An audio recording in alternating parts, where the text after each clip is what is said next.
Hechos capítulo 9.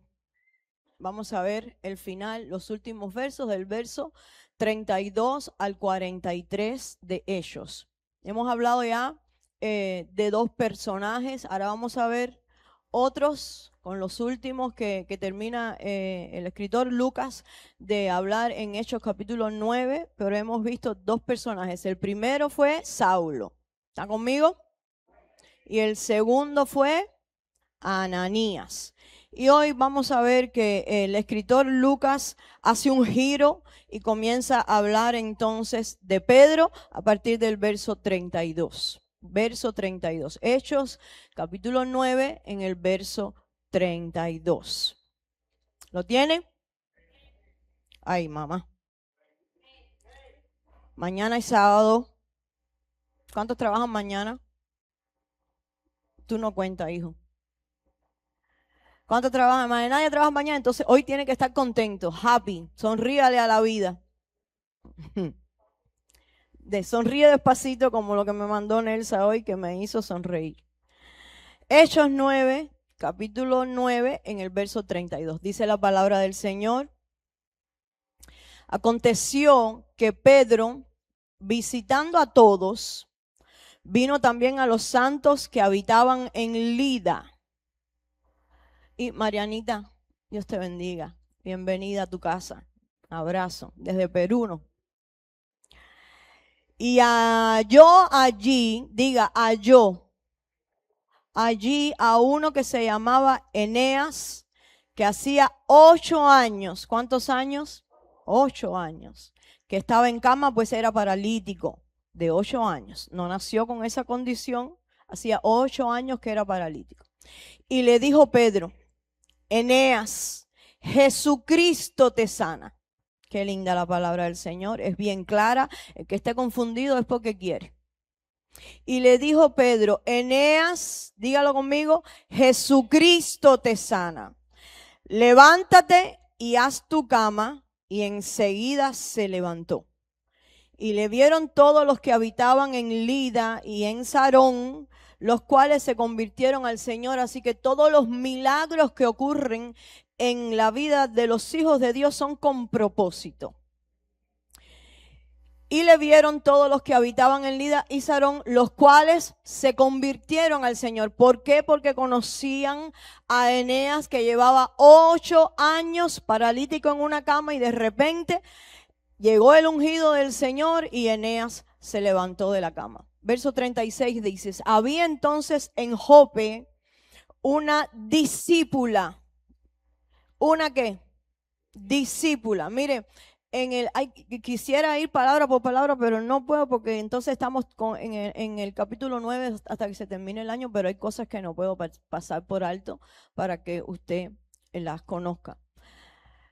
La palabra discípulo en todas sus variantes aparece en el Nuevo Testamento alrededor de 270 veces. Algunos dicen 261, otros que dicen que cuando van al griego son 265, alrededor de 270 veces. Y la palabra cristianos aparece solo 3 veces en el Nuevo Testamento. ¿Lo tiene? 270 veces la palabra discípulo en sus variantes, discípula o discípulos. Pero la palabra cristiano solo aparece 3 veces en el Nuevo Testamento. La primera vez que se menciona la palabra cristianos es en Hechos capítulo 11, en Antioquía. Es la primera vez que se llama cristianos a los discípulos. Y después entonces, más adelante en Hechos capítulo 20 y algo, usted lo busca si quiere allí, Agripa le dice a Pablo, que le está predicando: por poco me persuades a ser cristiano. Es la segunda vez que se menciona la palabra cristiano en el Nuevo Testamento. Y la tercera y última vez, fuera del libro de los Hechos, y es la primera vez que uno de los apóstoles lo menciona directamente de su boca, es Pedro, allí escribiendo, y dice: si alguno padece como cristiano, siéntase digno de eso. Pero es la tercera y última vez que aparece la palabra cristiano en todo el Nuevo Testamento. Y Jesús, todo el tiempo que se refirió a las personas, a sus seguidores, les dijo discípulos. Porque cristiano se le conoce a aquella persona que está con Cristo. ¿Me está siguiendo? Pero discípulo es aquella persona que está siguiendo a Cristo, que está siguiendo a Jesús, que está escuchando sus palabras, atesorándolas y que obedece todas las palabras de Jesús. Eso es un discípulo. Por eso mayormente en el Nuevo Testamento se nos llama a nosotros, se le llama a la iglesia discípulos. Porque Dios no quiere solamente que usted camine con Él, sino que Dios está más interesado en que usted viva como Él vive. Aleluya. Entonces nosotros estamos llamados principalmente a ser discípulos de Jesús. Y es por eso la gran comisión dice, id por todo el mundo y haced ¿qué? Discípulos, no dice creyentes, porque creyentes hay muchos, hasta el diablo. Dice que él cree y tiembla. Jesús no dijo ir por todo el mundo a ser creyentes, a ir por todo el mundo a ser cristianos. Jesús dijo hacer discípulos, seguidores de Jesús que vivan como Jesús. Yo veo unos cuantos aquí en esta noche. Levanta tu manito así y di yo soy uno. Aleluya. Habiendo entonces, verso 36, en Jope, una discípula llamada Tabita, que traducido quiere decir Dorcas, esta abundaba en buenas obras y en limosnas que hacía. Y aconteció que en aquellos días enfermó y murió. Después de lavada, me lavaron después que se murió. A mí también cuando me muera me bañan, me maquillan, me peinan, me echan bastante perfume. La pusieron en una sala y como Lida estaba cerca de Jope, eran dos ciudades vecinas, los discípulos, oyendo que Pedro estaba allí, le enviaron 2 hombres a rogarle, no tardes en venir a nosotros. Levantándose entonces Pedro, fue con ellos, no dejaron descansar al apóstol, fue con ellos y cuando llegó, le llevaron a la sala donde le rodearon todas las viudas, llorando y mostrando las túnicas y los vestidos que Dorcas hacía cuando estaba con ellas. Aleluya. Yo voy a volver a leer esto porque aquí hay algo.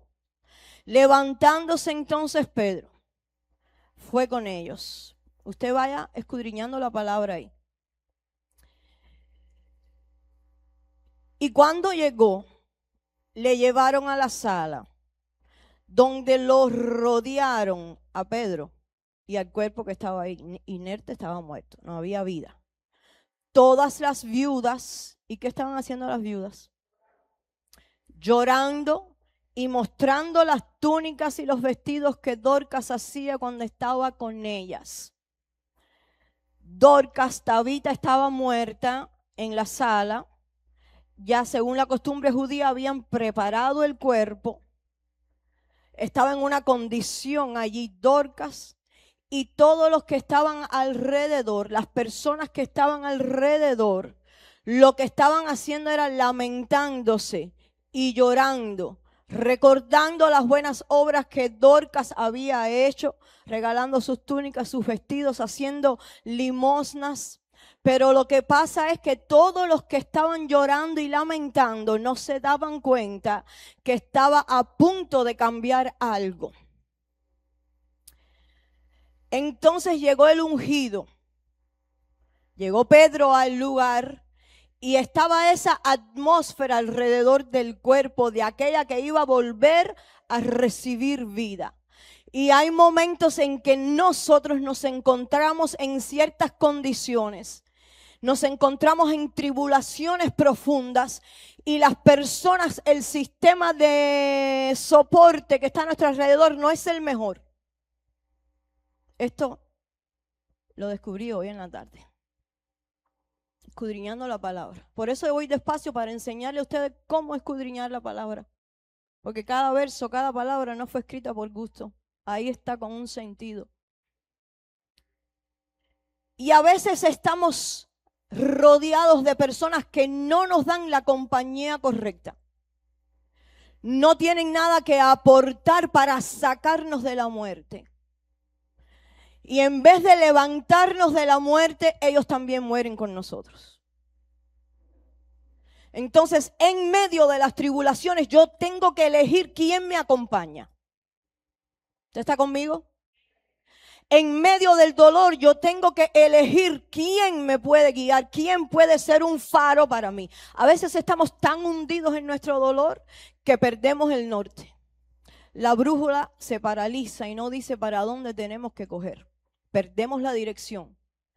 Necesitamos entonces gente ungida alrededor de nosotros que nos diga levántate, pero que no se tire en el piso con nosotros, que no se muera con nosotros, sino que a través del Espíritu esta vasija que está alrededor nuestro nos dé a nosotros aliento, nos dé una palabra que necesitamos mucha. Todos pasamos por ahí.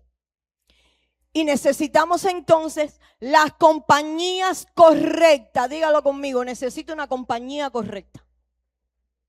Necesito a alguien que me ilumine cuando yo estoy perdida en mi tribulación, perdido en mi desánimo. Necesito a alguien que me diga que Cristo todavía hace milagros.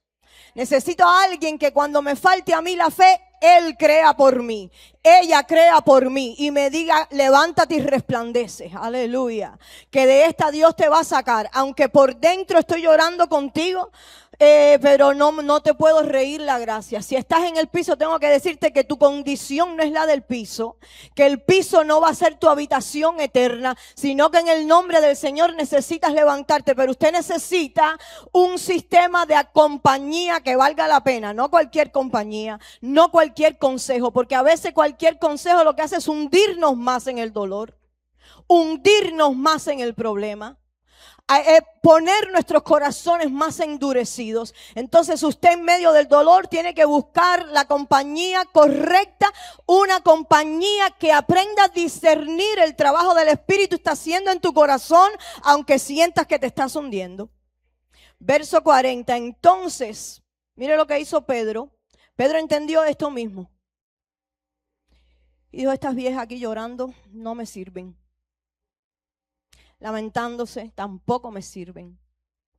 Entonces, sacando a todos, Pedro se puso de rodillas, aleluya, y oró, y volviéndose al cuerpo, dijo, Tabita, levántate. Y ella abrió los ojos, y lo primero que vio fue al apóstol. Y al ver a Pedro, se incorporó. Y él dándole la mano, ¿qué le dio Pedro? Dándole la mano, la levantó.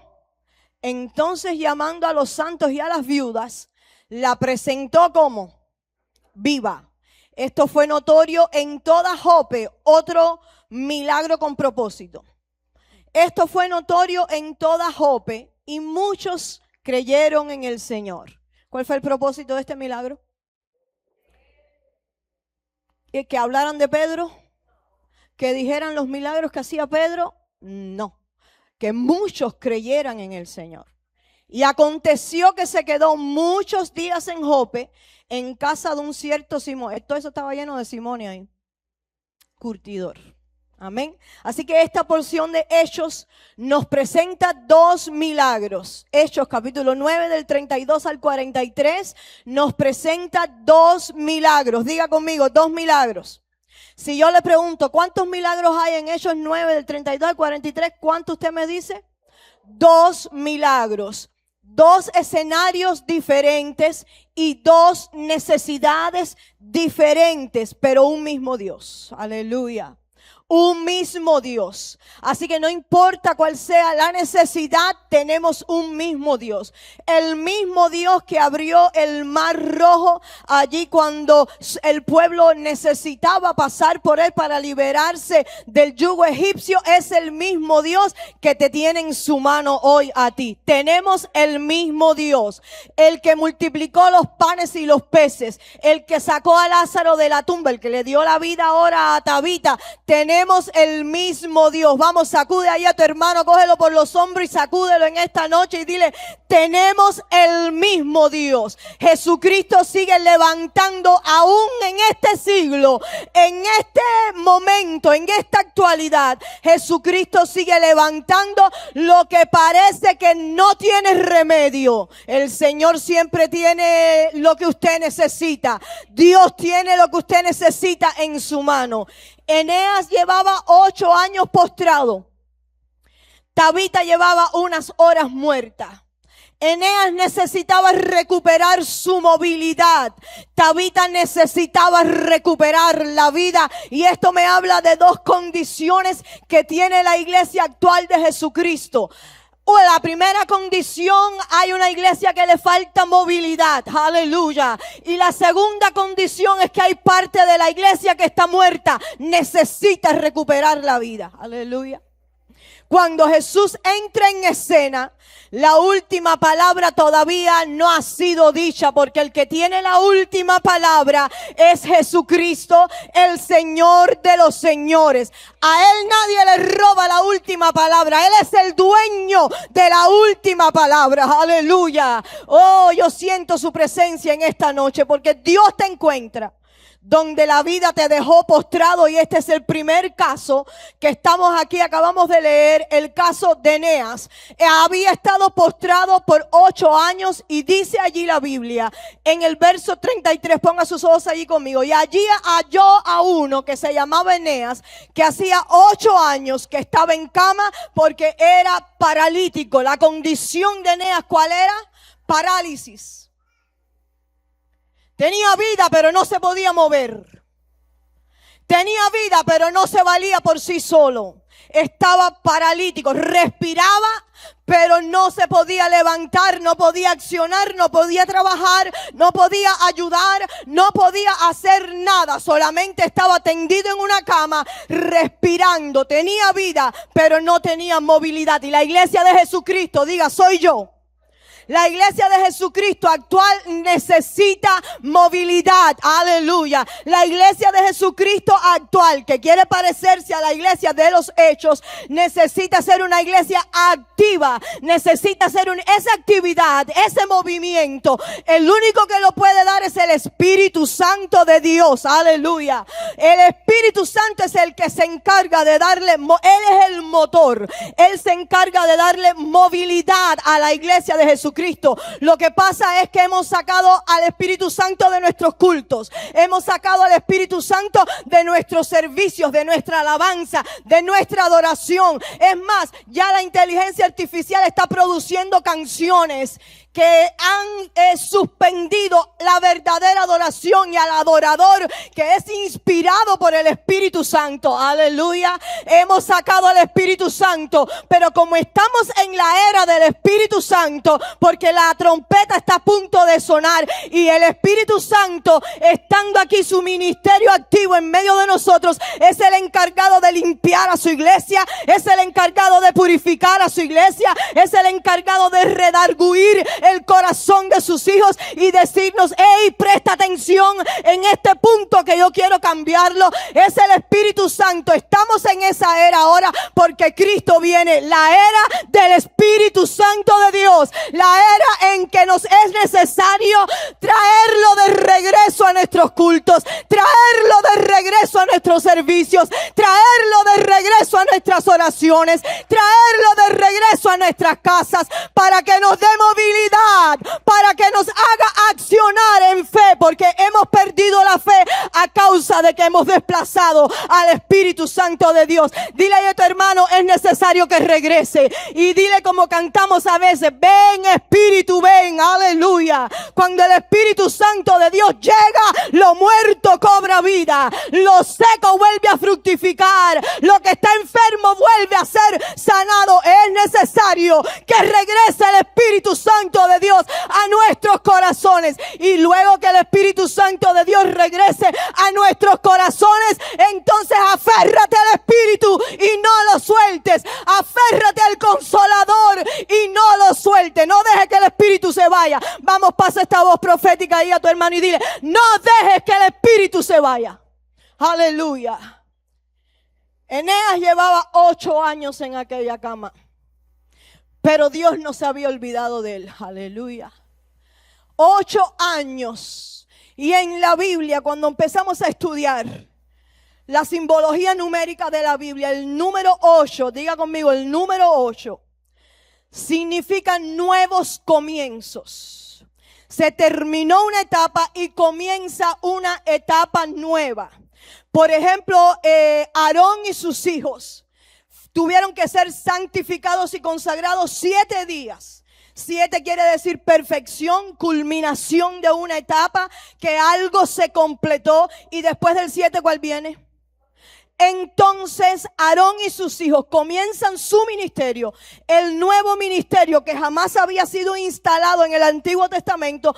Ellos comienzan al 8º día a funcionar como sacerdotes y como sumos sacerdotes. Nuevo comienzo para todo lo que tenía que ver con la adoración allí en el Antiguo Testamento. ¿Te dice amén conmigo? El mismo Jesús, para saltar rápido ahí al Nuevo Testamento, dice la Biblia que Jesús resucitó que era el primer día de la semana, el día domingo. Quiere decir, se había cumplido toda la etapa de la semana de 7 días y Jesús resucitó, un nuevo comienzo. Resucitó Jesús y con él nos da vida nueva, una nueva etapa para todo el universo. Jesús resucita. Así que el número 8 quiere decir, qué flojera, voy a decir, para preguntar por aquí. El número 8 quiere decir nuevos comienzos. Eneas no sabía que estaba a punto de comenzar una nueva etapa para su vida. Aleluya. Eneas no sabía que el ungido cuando llegara lo iba a levantar de la cama y entonces le iba a dar movilidad a través del Espíritu Santo. Le iba a dar un testimonio para compartir. Eneas no sabía que estaba a punto de entrar a la mejor temporada de su vida. Y tengo que profetizar en esta noche que estás a punto de entrar en la mejor temporada de tu vida, porque vienen nuevos comienzos para ti.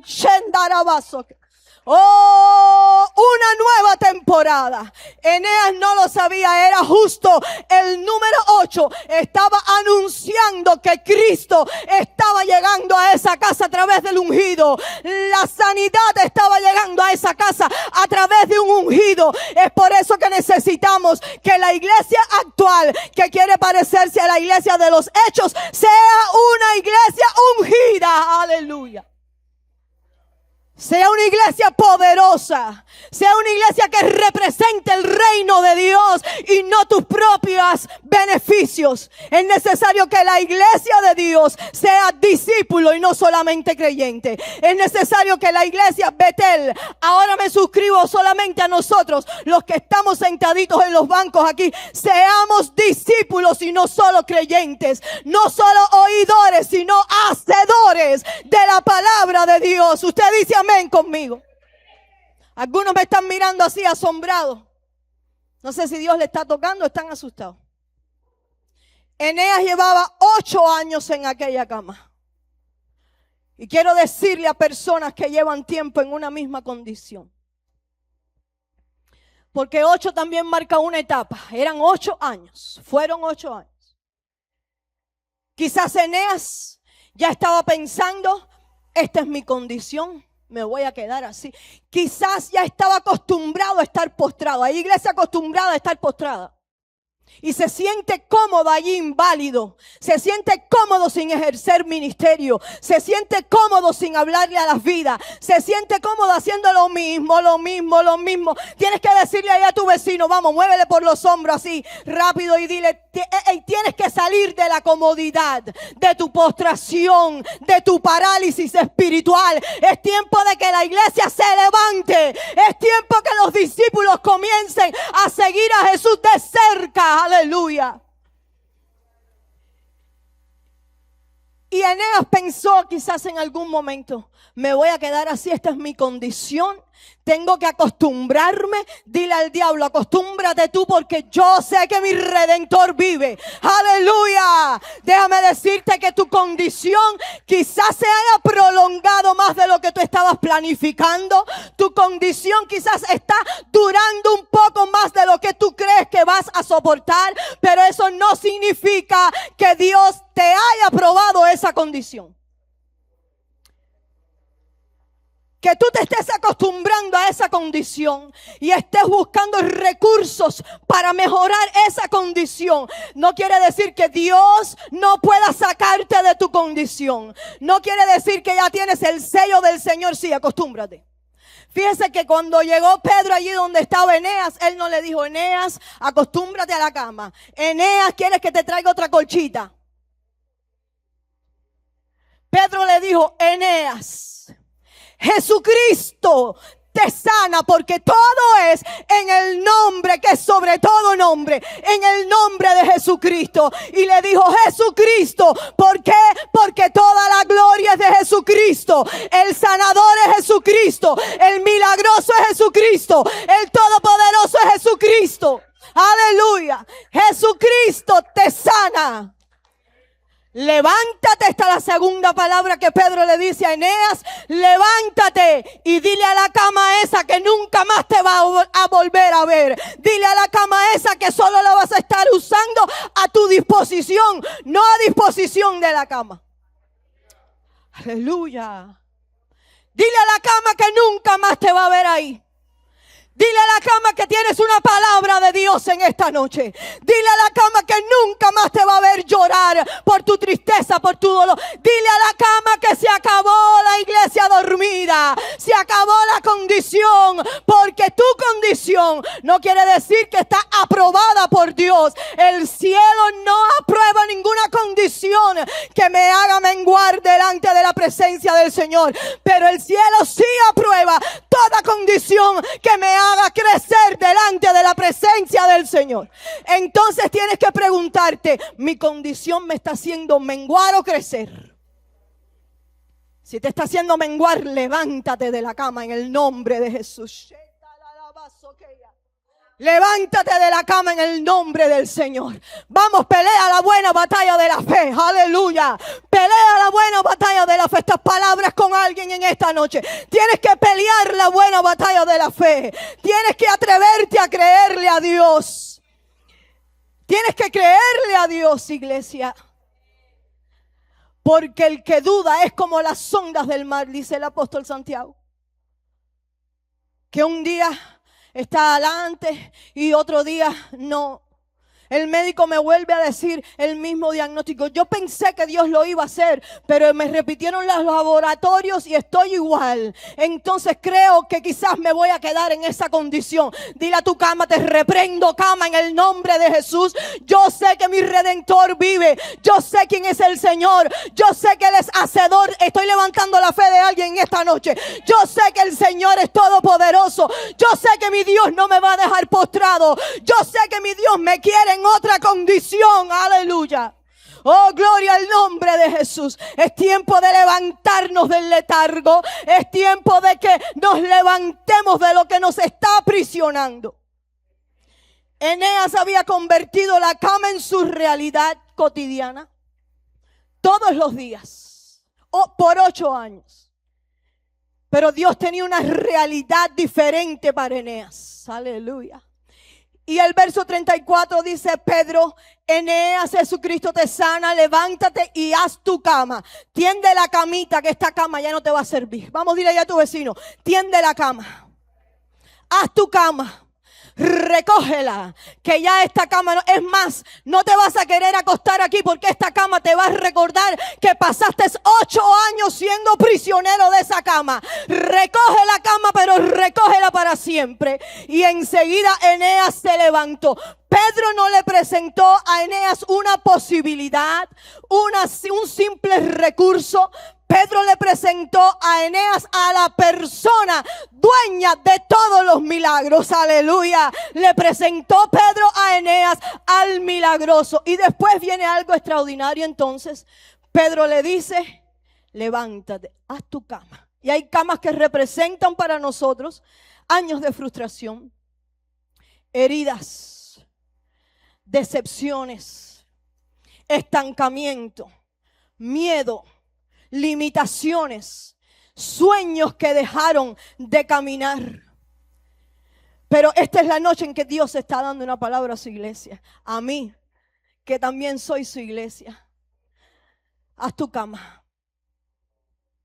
Tienes que hablarle a tu cama en esta noche, a tu situación. Háblale ahí a tu cama y dile: cama, tengo una palabra. Aleluya. Cama, tengo una palabra. La cama que durante 8 años fue evidencia de la incapacidad de Eneas ahora se convierte entonces en la evidencia de un milagro. Si llevas demasiado tiempo en tu cama, te invito, como Pedro le dijo a Eneas, levántate y haz tu cama. Tengo esta palabra puntual del Espíritu y tengo que repetirla. Levántate y haz tu cama. Aleluya.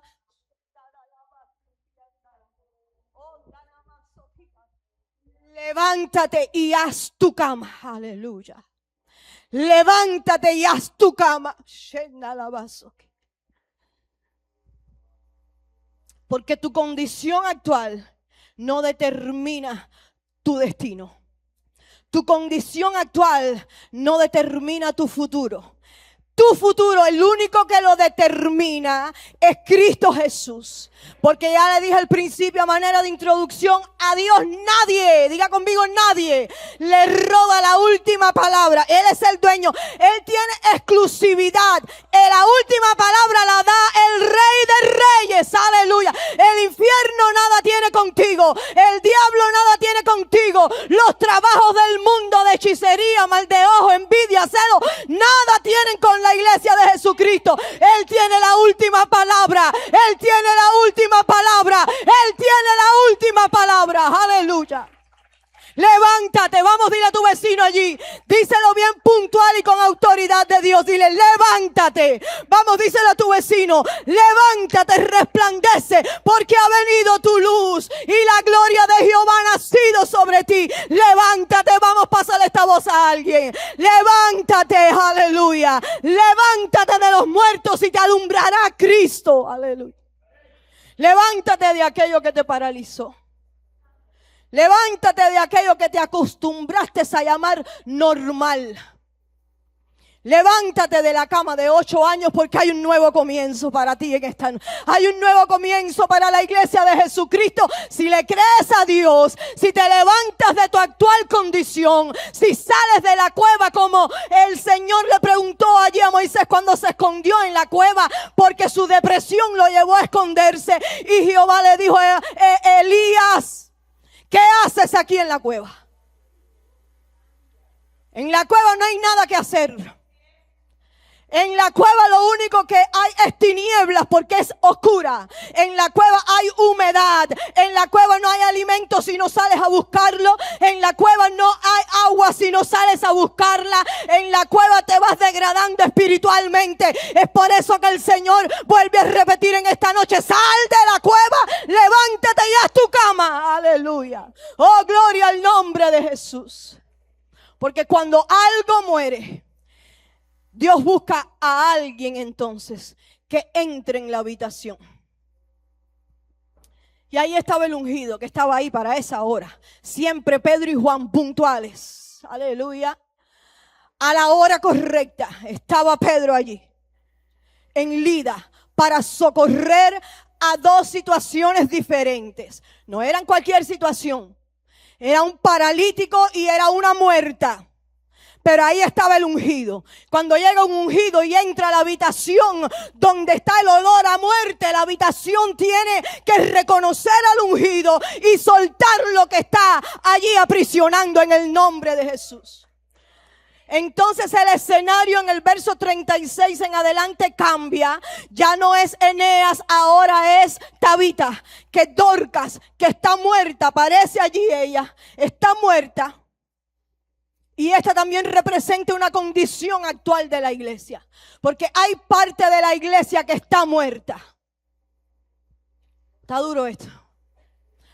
Pero hay una parte de la iglesia que ocupa banco, que levanta las manos y dice aleluya, gloria a Dios. Pero está muerto. Y es por eso que el Señor le escribe a la Odisea: tienes apariencia de que estás viva, pero estás muerta.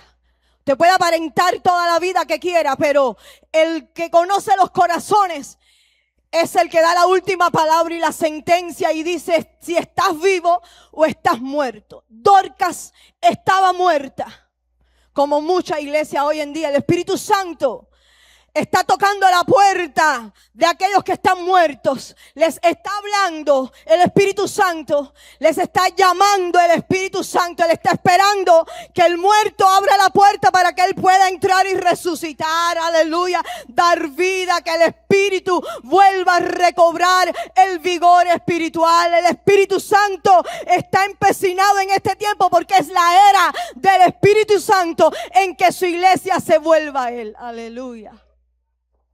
En que su iglesia vuelva a fijar los ojos en el Espíritu Santo. Y es por eso, mire, que hay mucha iglesia muerta, porque ponen los ojos en el hombre y no en el Espíritu Santo. Estás esperando de mí algo que yo no te puedo dar, que solo te lo puede dar el Espíritu Santo de Dios. Estás esperando de tu líder algo que solo te puede dar el Espíritu Santo de Dios. Estás esperando que yo te dé la respuesta correcta que tu corazón espera. Pero usted lo que necesita es la respuesta del Espíritu Santo de Dios. Él es el consejero. Y ahí Isaías capítulo 9 en la profecía mesiánica dice, y su nombre será admirable. Y después que dice, consejero. Él es el mejor consejero, excelente consejero. Yo se lo recomiendo. Lo único que a veces nos corrige, y esa es la parte que no nos gusta. Pero los discípulos soportan la corrección, aceptan la corrección, cambian lo que tengan que cambiar y siguen pisando detrás del maestro. Aleluya. Pero el discípulo que no acepta la corrección no es discípulo, porque el discípulo acepta las palabras de disciplina del maestro. Así que Dorcas estaba muerto, Eneas estaba enfermo, Tabita estaba muerta. Eneas necesitaba levantarse, Tabita necesitaba volver a vivir. Ella había pasado su vida levantando a otros, pero ahora era el turno de ella de ser levantada. Aleluya. Vamos, dile a tu vecino, esto es contigo. Te llegó la hora de ser levantado, aleluya. Te llegó la hora de que el Espíritu Santo te renueve. Te llegó la hora de que el Espíritu Santo te active en el Espíritu. Te llegó la hora de que el Espíritu Santo sople vida sobre tus huesos muertos. En tu habitación espiritual allí entra el Espíritu Santo. Así que cuando ella muere, mandan a buscar a Pedro, mandan a buscar al ungido. ¿Por qué? Mandaron a buscar ayuda. Porque hay cosas que el humano no puede hacer. Hay situaciones que llegan a su límite. Se acabaron los recursos. Se acabaron las fórmulas. Se acabaron las estrategias humanas. Y el único que puede solucionar, aleluya, el único que tiene la respuesta es el Rey de Reyes. Se murió Dorcas. Pásale la voz a tu vecino. Díselo con melancolía, así, un tono de eso de novela. Dile, se murió Dorcas. Se murió Dorcas. Se acabaron los recursos en tu casa. Oh, gloria al nombre de Jesús. Se acabaron los recursos para tu salud. Tu economía llegó a cero. Se vaciaron los bolsillos. El matrimonio llegó a cero, nadie lo sabe. Lo estás sosteniendo porque no te queda más remedio. Se murió Tabita. Aleluya.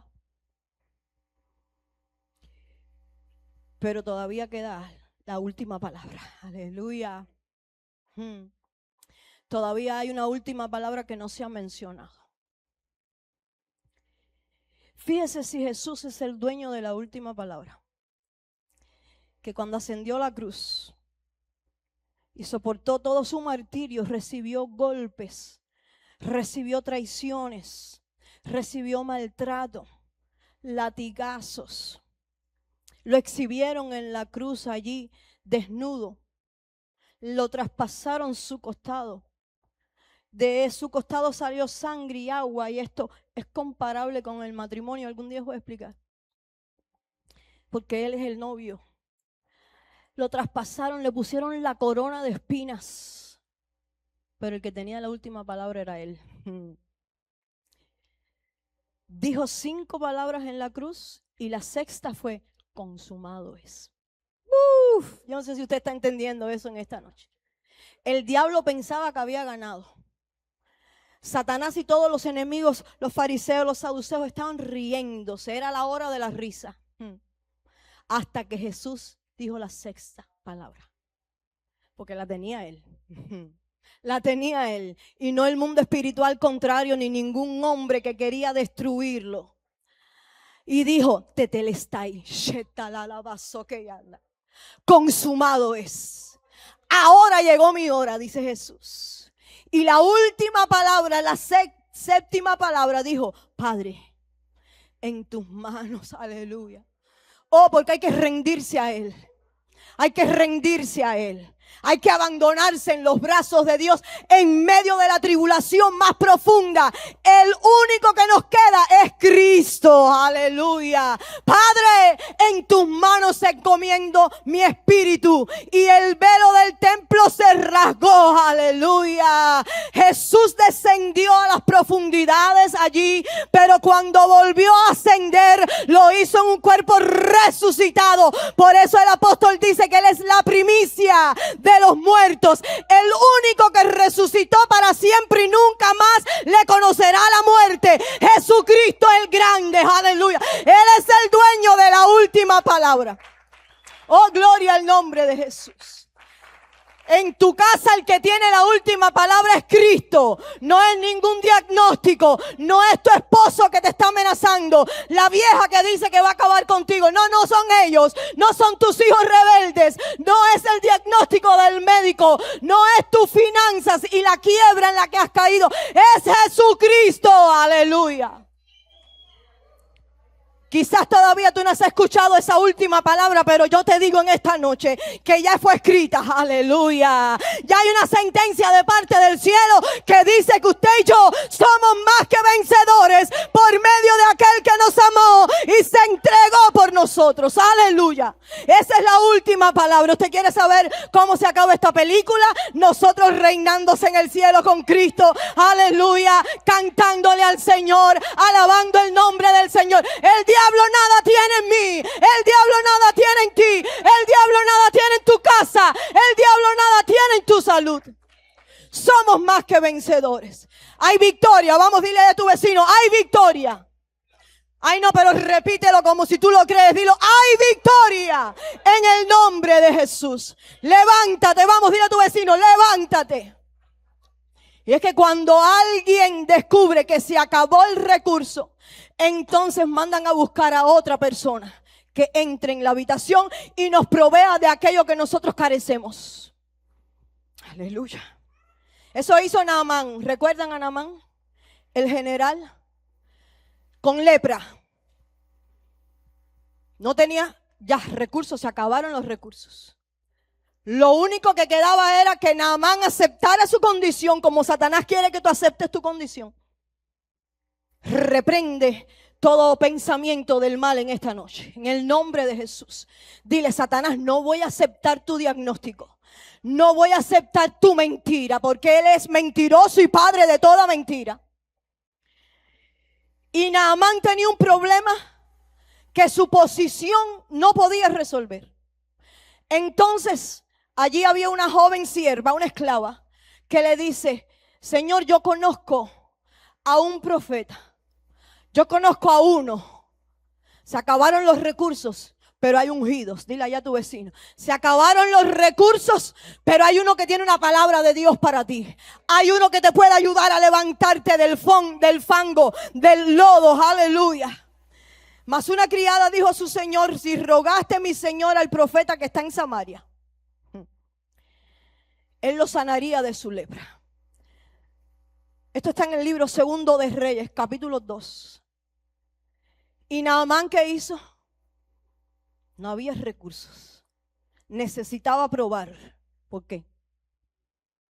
Se acabaron los recursos.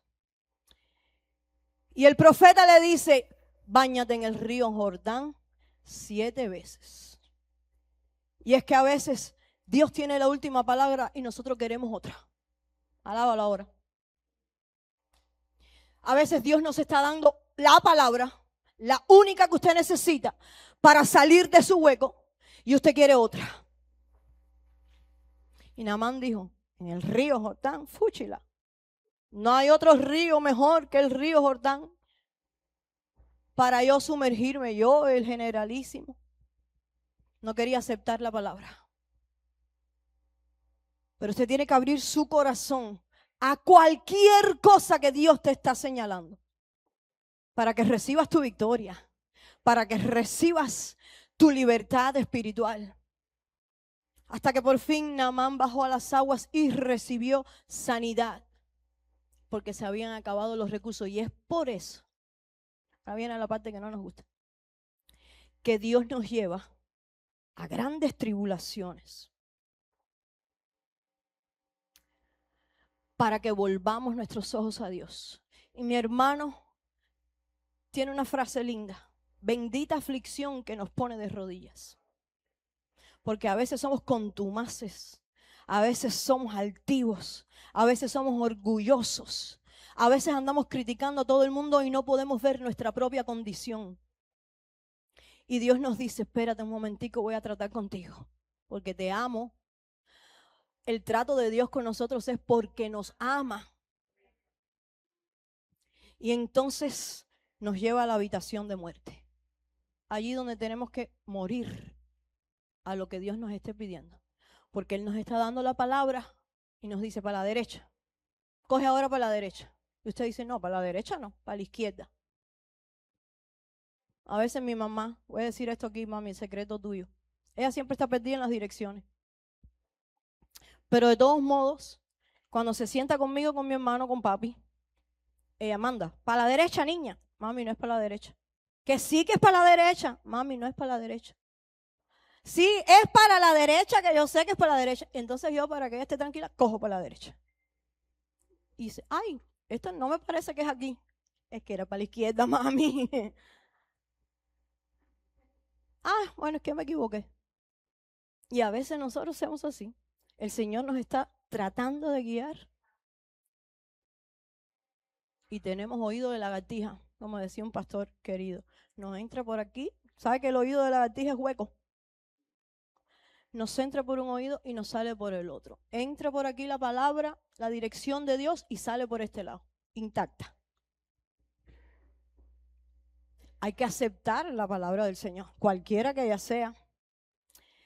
Tenemos entonces también al rey Josafat, que se encontró frente a un problema que no podía solucionar, y él declaró, segundo de Crónicas, capítulo 20, no sabemos qué hacer. Se encontraba el rey Josafat en una encrucijada y él declara: no sabemos qué hacer, y le dice a Dios: a ti volvemos nuestros ojos, porque Dios nos lleva a esas situaciones, como puso al pueblo de Israel entre el Mar Rojo y los egipcios, para demostrar su gloria, para que nosotros nos arrodillemos.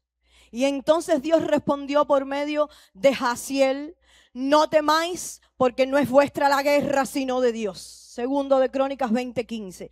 Anótalo allí, por favor, para cuando te entren los temblores espirituales, para cuando te entren las dudas espirituales, para cuando no sepas qué hacer, vuelvas allí a la palabra del Señor. Segundo de Crónicas 20:15. No temáis, porque no es vuestra la guerra. Esta guerra es de papá. Y el que se mete con el Señor tiene dos problemas. Yo sé que ya se los he dicho, se lo voy a volver a decir hoy. Tiene dos problemas. Número uno, que Dios nunca ha perdido una batalla. Dios nunca ha perdido una batalla. Él siempre gana la batalla. Él ya la ganó, definitiva. Es el campeón invicto. Le dieron unos cuantos rounds que parecía que estaba perdiendo, pero al round número 10, ¿cuántos son los máximos? 12. El hombre se levantó. Ya no era hombre, era Dios. Y asustó ahí a todo el mundo. Y los discípulos, cuando lo vieron, y a Tomás tuvo que mostrarle las manos, los huecos, porque no creía ni viendo. Y Jesús le dijo: bienaventurado el que no.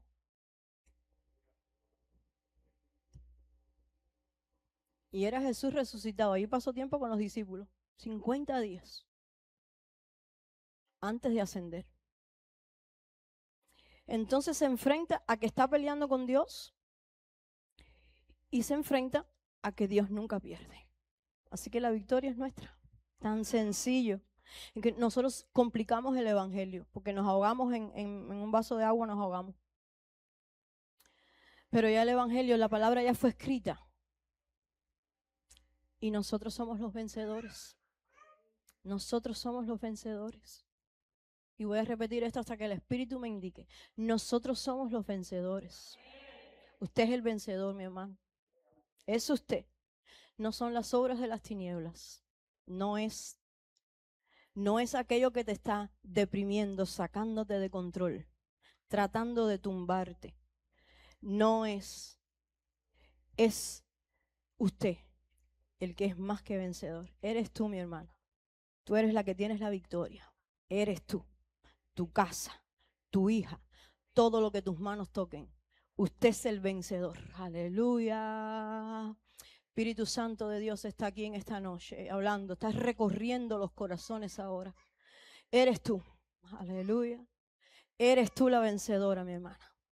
Las tinieblas no tienen poder sobre ti. Eres tú, tía, la vencedora.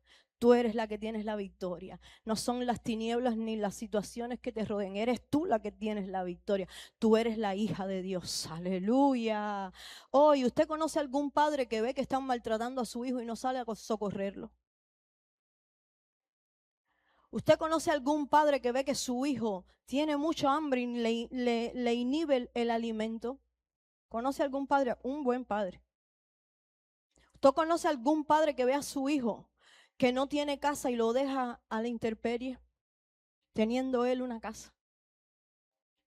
Yo no conozco ningún buen padre así. Y todos nosotros tenemos un padre en común. Oh, gloria al nombre de Jesús. Gloria al nombre de Jesús. Tenemos un padre en común.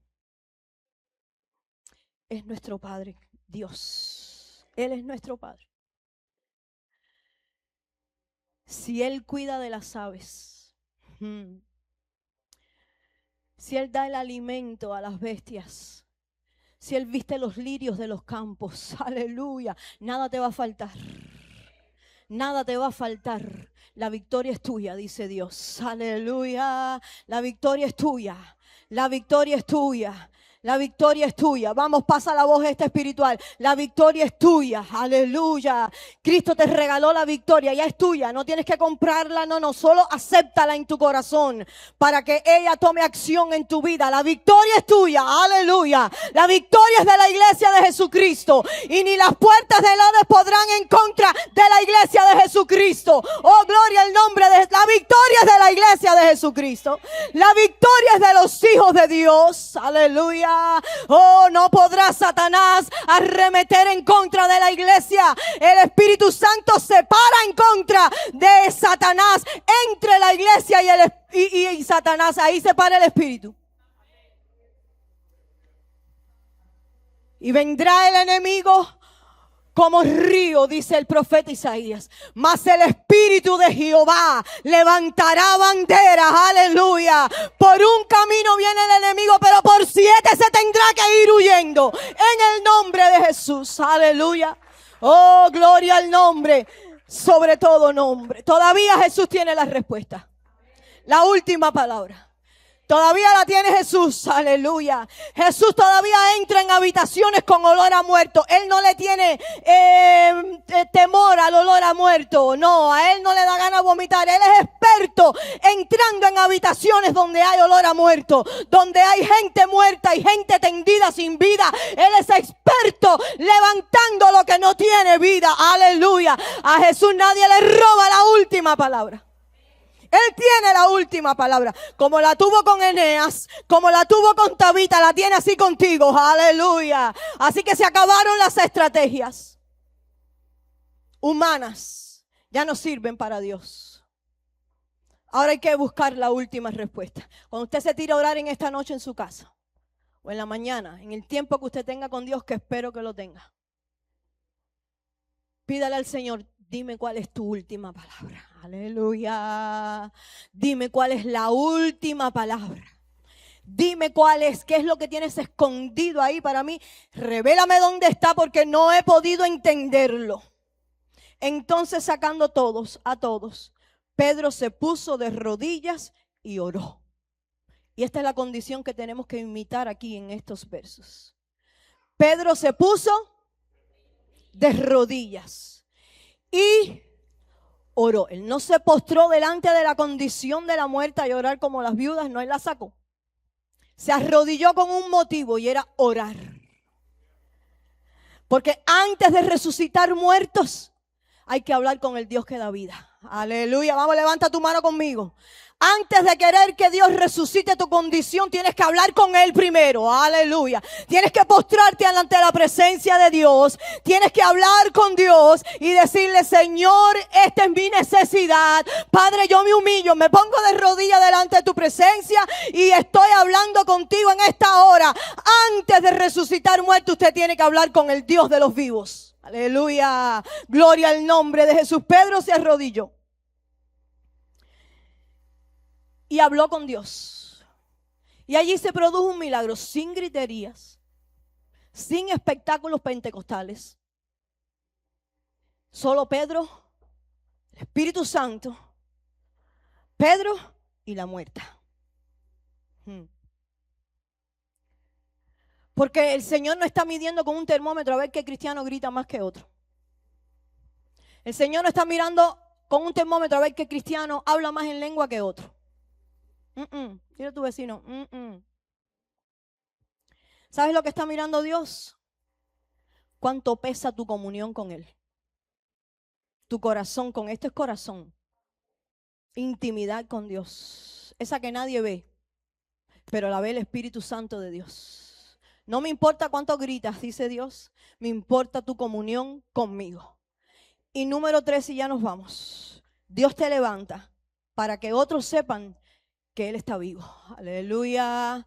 Así que toda última palabra, todo milagro que está a punto de suceder en tu vida, no te quedes callado, tienes que testificar y hablar de Cristo. Tienes que dejarle saber a tu familia que fue Cristo el que lo hizo. Que no fue un psiquiatra, no fue un psicólogo, no fue una pastilla, no fue un masaje, no fue una terapia. No, fue Cristo el que me dio la victoria. Aleluya. Y que conozca tu vecindario que Cristo todavía le da vida a los muertos. Vamos, párate en esta noche y alaba el nombre del Señor conmigo. Proclama la victoria de Jesucristo en esta noche. Cuando vengan las tinieblas a atormentarte, dile: mira, ya yo recogí mi cama. Ya yo recogí mi cama. Y tengo una palabra y esta es: levántate. Aleluya. Vamos, dale un high five ahí a tu vecino. Chócale la mano ahí a tu vecino y dile: levántate en el nombre de Jesús. Levántate en el nombre de Jesús. Hay victoria. Hay victoria. ¿Te dice amén?